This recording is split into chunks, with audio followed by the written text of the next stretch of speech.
કેમ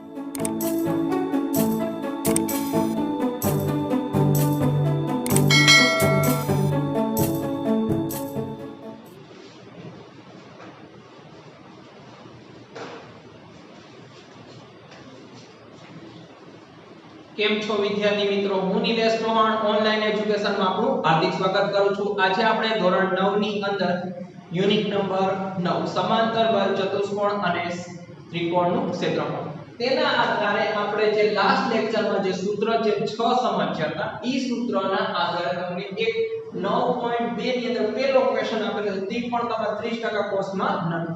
છતાં આપણે દાખલાની કેમ ગણતરી કરીએ છીએ કે તમે સૂત્ર સમજી શકો અને સૂત્ર સમજેલા હશે તો તમને 10th માં એટલું ઇમ્પોર્ટન્ટ વસ્તુ કામમાં આવશે. એટલે આપણે સૂત્ર જે સમજ્યા હતા ઈ સૂત્રનો ઉપયોગ કરવો. તો આપણે કયા સૂત્ર સમજી ગયા છે એનો એક રિફર કરી લઈએ કે ત્રિકોણનું ક્ષેત્રફળ કે ખાલી ત્રિકોણ જો તમને પૂછેલું હોય તો 1/2 પાયો ગુણ્યા અનુરૂપ વેગ.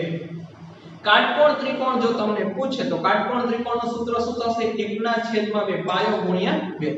જો આપણને એમ કીધું હોય કે સમબાજુ ત્રિકોણ છે તો સમબાજુ ત્રિકોણનું સૂત્ર √3/4 ગુણ્યા બાજુનો સ્ક્વેર. ચોથું આપણે સૂત્ર ખબર છે કે સમબાજુ ચતુષ્કોણ. ઓકે, ઓલું સમબાજુ ત્રિકોણ મિસ કરતા હતા. સમબાજુ ચતુષ્કોણ 1/2 ગુણ્યા 2 વિકર્ણનો ગુણાકાર. પાંચમું સૂત્ર સમાંતર બાજુ ચતુષ્કોણ. સમાંતર બાજુ ચતુષ્કોણ પાયો ગુણ્યા પાયા પરનો વેગ. છઠ્ઠું સૂત્ર આપણી પાસે કંઈક આમ હતું કે સમલંબ ચતુષ્કોણનું 1/2 ગુણ્યા 2 સમાંતર બાજુઓનો સરવાળો ગુણ્યા બાજુઓની વચ્ચેનું અંતર. તો એના બધા સૂત્રોના આધારે આપણે રકમ શું આપી છે જોઈએ. આકૃતિ એટલે પહેલેથી તમને આકૃતિ આપેલી છે એટલે ચિંતા કરવાની જરૂર નથી. આકૃતિ ABCD કે સમાંતર બાજુ ચતુષ્કોણ. ઓહ, પહેલેથી કહી આ જે દાખલો છે કોના આધારે છે? સમાંતર બાજુ ચતુષ્કોણ. AE લંબ BC છે. હવે લંબ છે એટલે ત્યાં કાટખૂણો બનતો હશે. AE આ AE આ AE લંબ એટલે કાટખૂણો કોના પર છે? DC. ઓકે, અહીંયા આપણે વ્યવસ્થિત નામ આપીએ તે તમે જોઈ શકો DC અને AE. પછી આગળ શું કીધું? CF લંબ AD. આ CF આ તમારી પાસે CF છે. લંબ કોના પર છે? AD. ઓકે, હવે આગળ જોઈએ AB નું માપ 16 છે. AB નું માપ કેટલું છે? 16. તો સામેની બાજુનું માપ પણ કેટલું હશે? 16 ગણી શકાય. કારણ કે અહીં પર એક વસ્તુ લખી શકાય AB બરાબર DC. ઓકે, એટલે કે સમાંતર બાજુ ચતુષ્કોણ. સમાંતર બાજુ ચતુષ્કોણ હોય એટલે સામસામેની બાજુનો માપ કેવો હોય છે? એટલે મેં પહેલું કામ કર્યું AB ની સામે DC નું માપ શું. પછી AE આ A થી લઈને E સુધીનું માપ કેટલું છે? 16 સેમી. Okay, sorry 8. પછી CF નું માપ. CF પણ કોણ છે? વેલ. આનું માપ કેટલા સેમી છે? 10 સેમી. તો શું શોધવાનું કીધું છે? AD ખાલી આ ભાગ છે. હવે આની અંદર સમાંતર બાજુ હોય એટલે બંને સાઈડ થી ચેક કરવું પડે. પેલા અહીં સૂત્ર લખી દઈએ. સમાંતર બાજુ ચતુષ્કોણનું ક્ષેત્રફળ પાયો ગુણ્યા વેગ અથવા અનુરૂપ વેગ પણ તમે લઈ શકો. હવે બે પાયો છે બે વેગ એટલે બે વખત આપણે સરખામણી કરવી પડે. ઓકે, તો બે વખત કરીએ. પહેલો આ જે આપેલું છે વેગ અને પાયો. ઓકે, તો અહીંયા લખીએ AD AE ગુણ્યા DC. એટલે આટલું મેં AB નું માપ આપેલું તો એની સામે DC નું માપ પહેલા સેન્ટેન્સમાં લખી દીધું. તો AE નું માપ કેટલું છે? AE 8. DC નું માપ કેટલું છે? 16. તો અત્યારે આનો કોઈ ગુણાકાર કરવાની જરૂર નથી. જો એક જ તમને પાયો અને વેગ આપેલો તો સીધો આનો જવાબ થઈ જાય. પણ આપણે અહીંયા આખાનું ક્ષેત્રફળ ગોતવાનું નથી. ક્ષેત્રફળના સૂત્રના આધારે શું ગોતવાનું છે? AD ગોતવાનું છે.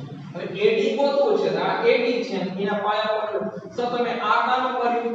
હવે બે પાયો અને બે વેધ આપણે બે વખત સરખામણી કરવી પડે તો પહેલી સરખામણીનો જવાબ શું આવ્યો 16 ગુણ્યા 8 એને પહેલો જવાબ મળે એવી રીતના બીજી વખત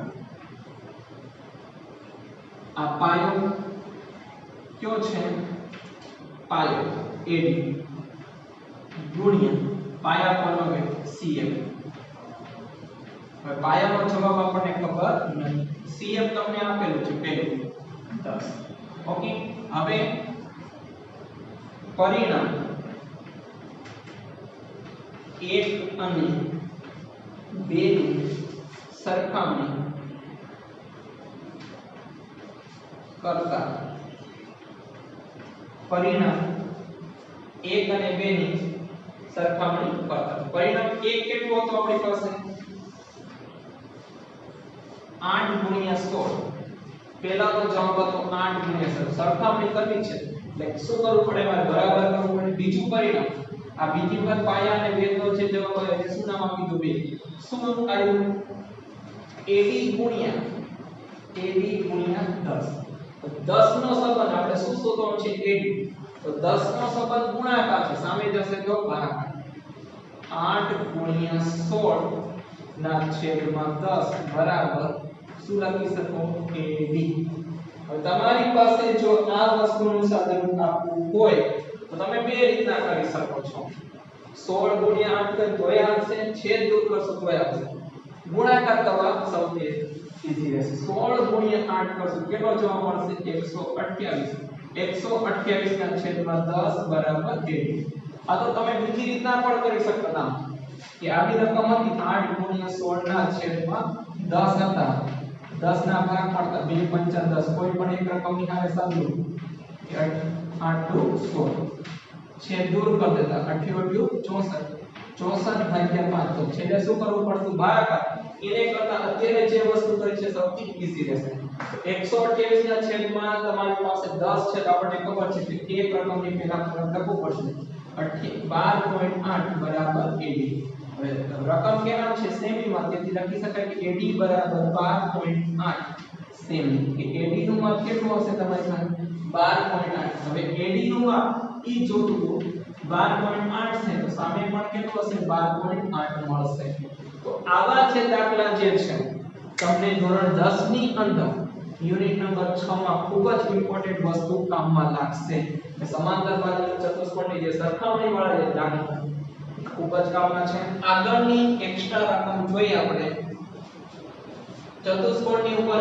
m એટલે મીનિંગ કે સમાંતર બાજુ છે સમાંતર બાજુ ચતુષ્કોણ ABCD માં AB નું માપ 12 સેમી AB અને BC ને અનુક્રમ એટલે AB અને BC ને અનુક્રમ વેગ DM અને DN છે તો આ શું થયું પાયો જ્યારે કોઈને સાથે કે ને તો આ શું થશે પાયો કે AB અને BC ને અનુરૂપે વેગ અનુરૂપ એટલે આના પર શું બને આ પાયો પાયા પર શું હશે વેગ વેગ ક્યાં છે DM અને DN તો DM નું માપ 5 DN નું માપ 6 તો BC નું માપ જો તમે આકૃતિ ન કરો તોય હાલે લાસ્ટ દાખલાની જેમ સરખામણી કરો તોય હાલે પરંતુ તમને સરખામણીની સાથે સાથે એક્સ્ટ્રા પણ એક વસ્તુ શીખવાડો જ્યારે તમારી પાસે સરખામણી ન કરવી તો શું કરાય એટલે આકૃતિ દ્વારા સમજાવવા માટે તમને જલ્દી ખ્યાલ આવે આ આપણી પાસે સમાંતર બાજુ ચતુષ્કોણ છે ABCD A B C અને D ઓકે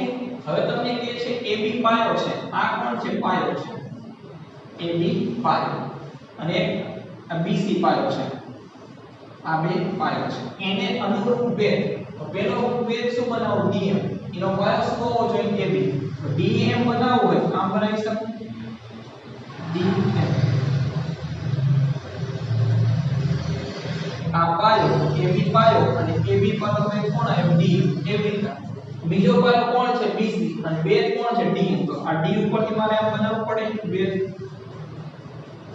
DN તો આ DN મારો વેગ થયો અને BC શું થયું પાયો ઓકે જવાબ કોનો લાવવાનો છે BC નો આ DM નું માપ કેટલું છે 5 સેમી અને DN નું માપ કેટલું છે 6 સરખામણી 1 અને સરખામણી 2 જો તમારે ન કરવી તો એક સાથે બે વસ્તુ કરી શકો આમ પેલા સૂત્ર લખો કે સમાંતર બાજુ ચતુષ્કોણ ABCD નું ક્ષેત્રફળ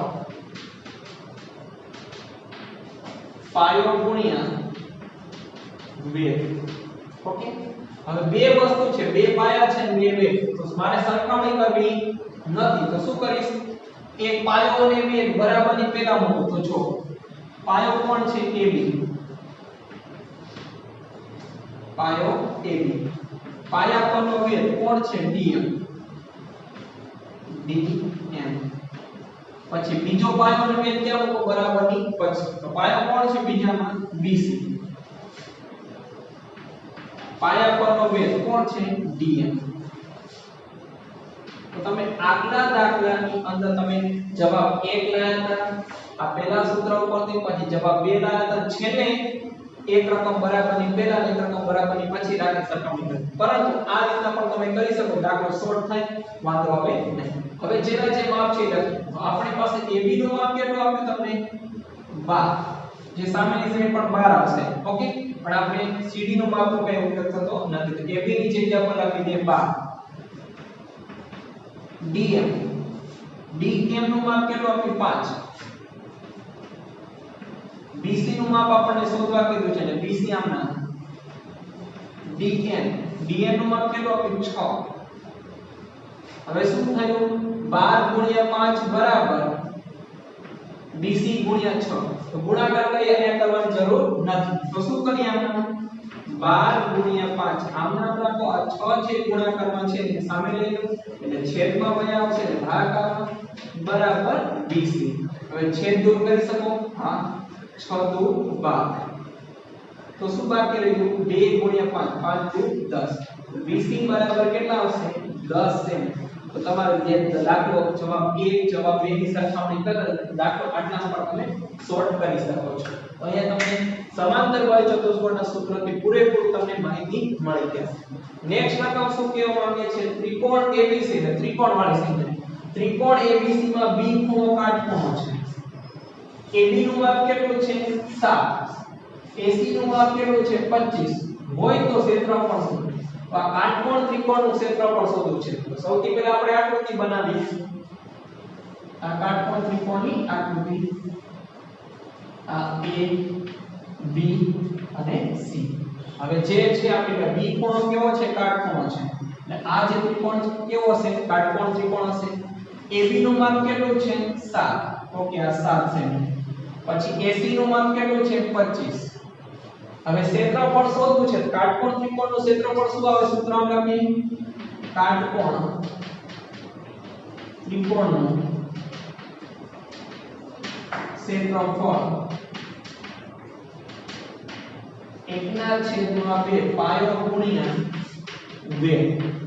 ઓકે, પાયા પરનો વેધ આવતો નથી. તો આપણે કઈ ક્યાં ભાગ છે, આ AC શું બનશે, કર્ણ. આ BC શું બનશે, પાયો. અને આ કોણ બનશે, વેધ. તો આપણે સૂત્ર પ્રમાણે સંખ્યા બનાવી છે. તો કાટકોણ ત્રિકોણ મૂકવું છે, ત્રિકોણ ABC બરાબર 1/2 પાયો BC વેધ AB. હવે આપણી પાસે કોના કોના માપ આપેલા છે, તો આપણી પાસે 1/2 BC નું માપ છે, આવતું નથી. AB નું માપ છે, AC નું માપ 25 આપેલું છે, આપણે પાયો આપેલો છે. તો શું કરવું, પાયો તો આપણે ગોતવો પડે. જે વસ્તુ ખૂટે છે તેના આધારે પાયથાગોરસના સૂત્ર પ્રમાણે આપણે શીખી ગયા છે 8મા ધોરણમાં કે જે વસ્તુ ખૂટે છે ત્રિકોણની અંદર એ પાયથાગોરસના ઉપરથી આપણે બાજુનું માપ મેળવીશું. કઈ રીતના, તો આપણને ખબર છે પાયથાગોરસનું સૂત્ર, કર્ણ સ્ક્વેર બરાબર પાયાનો સ્ક્વેર પ્લસ વેધનો સ્ક્વેર. જો તમે આનો ઉપયોગ કરો એટલે જે બાજુ ખૂટતી હોય એ મળી જાય. કર્ણ કોણ છે, AC, AC નો સ્ક્વેર. પાયો કોણ છે આપણી પાસે, BC, BC નો સ્ક્વેર. વેધ કોણ છે, AB, AB નો સ્ક્વેર. ઓકે, ખ્યાલ આવી ગયો છે શું કરવું. AC, તો AC કેટલું છે, 25 આખા કૌંસની 2 ઘાત. BC, BC આપેલું નથી, આમ નામ રાખો. પ્લસ AB, AB કેટલું આપેલું છે, 7 આખા કૌંસની 2. આનો વર્ગ કરો, 25 નો વર્ગ 625 બરાબર BC નો સ્ક્વેર, આમ નામ રાખો. 7 નો વર્ગ 7 7 49 49 ને સામે લાવો 625 માઈનસ 49 બરાબર 20 નો સ્ક્વેર 625 ની અંદરથી કેટલા બાદ કરો તો 49 તો કેટલા રહેશે 576 બરાબર 20 નો સ્ક્વેર હવે BC આપણે ફક્ત શું જોઈએ છે સૂત્રમાં BC જોઈએ છે અને અહીંયા શું છે 576 બરાબર 20 નો સ્ક્વેર તો આ વર્ગ ની સામે આપવો પડે એટલે સામેની સંખ્યાનું વર્ગમૂળ કાઢવું પડે તો 576 કઈ સંખ્યાનું વર્ગમૂળ છે સર 576 જે છે ને 24 નો વર્ગ છે તો BC નો જવાબ કેટલો મળ્યો 24 BC નો સ્ક્વેર બરાબર 576 આપણે ખાલી BC જોઈએ તો આ બે ઘાત કોને આપો સામે આપો એટલે વર્ગ કરવાનો નથી વર્ગમૂળ કાઢવાનું છે તો 576 કોનું વર્ગમૂળ 24 તો BC બરાબર 24 તો જે વસ્તુ ખૂટી મળી જાય તો આપણે મૂકીએ 1/2 ગુણ્યા BC કેટલા મળ્યા 24 અને AB કેટલા છે 7 ઓકે છેદ દૂર કરી શકો છો તો શું બાકી રહી ગયું 1 * 12 * 7 તો 1 * 12 * 7 તો 12 * 84 આપણી પાસે છે ત્રિકોણનું ક્ષેત્રફળ છે કેટલું છે 84 પણ ખાલી સેમી લખવાનું નથી ક્ષેત્રફળ જ્યારે તમે લખો છો તો સેમી નો સ્ક્વેર આવે આપણો જવાબ શું મળશે 84 સેમી નો સ્ક્વેર તો આ રીતના તમે ત્રિકોણની અંદર તમે ખૂબ જ સરસ વસ્તુ શીખ્યા કે પાયથાગોરસનો ઉપયોગ કરીને એક બાજુ ઉપરથી શીખ્યા કે કઈ બાજુ તમે આનામાં કે વેધ પણ મેળવી શકો પાયો તો આપણે મેળવી લીધો જો વેધ અને પાયો હોય તો કર્ણ પણ મેળવી શકો પણ કર્ણની જરૂર હોય ત્યારે ખૂબ જ મહત્વની